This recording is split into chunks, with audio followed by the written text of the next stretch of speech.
海龟交易法是一套著名的系统化交易方法，最初由商品交易员 Richard Dennis 和 William Eckhart 在1983年创立，用以证明交易技巧可以通过一个简单的规则系统被教授给普通人，而不仅仅是依赖天生的交易才能。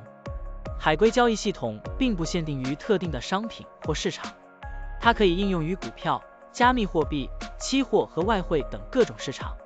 现在，我们就设定一些参数，让 Stocktiny AI 帮我们生成程序，对海尔智家600690SS 进行回测计算。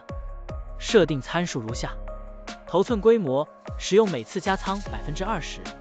入市信号，当市场价格高于过去20日的最高价时，视为买入信号；反之，低于20天最低价时为卖出信号。加仓策略，每当价格移动到1/2的20日均幅指标 ATR 时加仓一次。运行时间从2023年1月1日到2024年5月10日。交易手续费设定为0.10%。好了，按照上面的设定，视频下方就是持仓的情况，蓝色为股票仓位，黄色为现金仓位。累计交易21次，期末持仓价值121291.57元，盈利21.29%。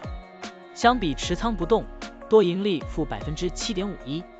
如果你希望使用更长期的信号，可以把参数修改为跟踪55天最高价突破时建仓，其他参数也按照55天周期来设置，这样就可以得到新的回测结果。累计交易12次，期末持仓价值115624.93元，盈利15.62%。相比持仓不动，多盈利负13.18%。股票的波动特性不一样，盈利效果就不同。参数设定不同，盈利效果也会不同。怎样找到最优的组合呢？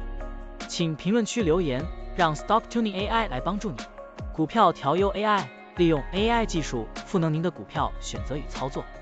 本站内容不构成对任何人的投资建议，您应当基于自己的独立判断做出决策。扫描二维码获取文字稿，欢迎点赞、评论、转发。